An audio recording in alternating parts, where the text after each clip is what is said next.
अर्जुन की प्रतिज्ञा। महाभारत का भयंकर युद्ध चल रहा था। लड़ते लड़के अर्जुन रण क्षेत्र से दूर चले गए थे।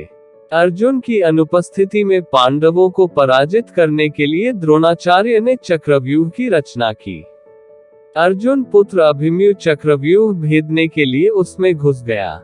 उसने कुशलतापूर्वक चक्रव्यूह के 6 चरण भेद लिए, लेकिन 7वें चरण में उसे दुर्योधन, जयद्रथ आदि 7 महारथियों ने घेर लिया और उस पर टूट पड़े। जयद्रथ ने पीछे से निहत्थे अभिमन्यु पर जोरदार प्रहार किया। वह वार इतना तीव्र था कि अभिमन्यु उसे सहन नहीं कर सका और वीरगति को प्राप्त हो गया।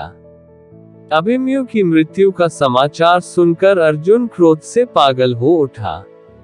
उसने प्रतिज्ञा की कि यदि अगले दिन सूर्यास्त से पहले उसने जयद्रथ का वध नहीं किया तो वह आत्मदाह कर लेगा। जयद्रथ भयभीत होकर दुर्योधन के पास पहुंचा और अर्जुन की प्रतिज्ञा के बारे में बताया।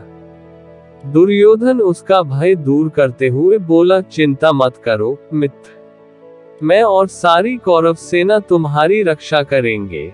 अर्जुन कल तुम तक नहीं पहुंच पाएगा, उसे आत्मदाह करना पड़ेगा। अगले दिन युद्ध शुरू हुआ। अर्जुन की आंखें जयद्रथ को ढूंढ रही थी, किंतु वह कहीं नहीं मिला। दिन बीतने लगा। धीरे धीरे अर्जुन की निराशा बढ़ती गई। यह देख श्री कृष्ण बोले, पार्थ, समय बीत रहा है और कौरव सेना ने जयद्रथ को रक्षा कवच में घेर रखा है। अतः तुम शीघ्रता से कौरव सेना का संहार करते हुए अपने लक्ष्य की ओर बढ़ो। यह सुनकर अर्जुन का उत्साह बढ़ा और वह जोश से लड़ने लगे। लेकिन जयद्रथ तक पहुंचना मुश्किल था। संध्या होने वाली थी। तब श्री कृष्ण ने अपनी माया फैला दी। इसके फलस्वरूप सूर्य बादलों में छिप गया और संध्या का भ्रम उत्पन्न हो गया। संध्या हो गई है और अब अर्जुन को प्रतिज्ञावश आत्मदाह करना होगा, यह सोचकर जयद्रथ और दुर्योधन खुशी से उछल पड़े।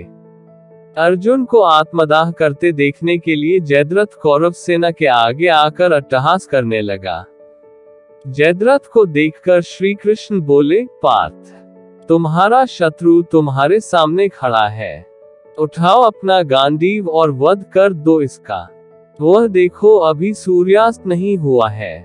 यह कहकर उन्होंने अपनी माया समेट ली। देखते ही देखते सूर्य बादलों से निकल आया। सबकी दृष्टि आसमान की ओर उठ गई। सूर्य अभी भी चमक रहा था। यह देख जयद्रथ और दुर्योधन के पैरों तले जमीन खिसक गई। जयद्रथ भागने को हुआ, लेकिन तब तक अर्जुन ने अपना गांडीव उठा लिया था। तभी श्री कृष्ण चेतावनी देते हुए बोले, हे अर्जुन, जयद्रथ के पिता ने इसे वरदान दिया था कि जो इसका मस्तक जमीन पर गिराएगा, उसका मस्तक भी 100 टुकड़ों में विभक्त हो जाएगा। इसलिए यदि इसका सिर जमीन पर गिरा तो तुम्हारे सिर के भी 100 टुकड़े हो जाएंगे।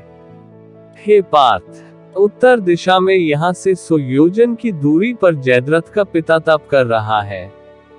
तुम इसका मस्तक ऐसे काटो कि वह इसके पिता की गोद में जाकर गिरे। अर्जुन ने श्री कृष्ण की चेतावनी ध्यान से सुनी और अपनी लक्ष्य की ओर ध्यान कर बाण छोड़ दिया। उस बाण ने जयद्रथ का सिर धड़ से अलग कर दिया और उसे लेकर सीधा जयद्रथ के पिता की गोद में जाकर गिरा।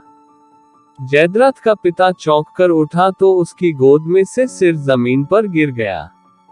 सिर के जमीन पर गिरते ही उनके सिर के भी 100 टुकड़े हो गए। इस प्रकार अर्जुन की प्रतिज्ञा पूरी हुई।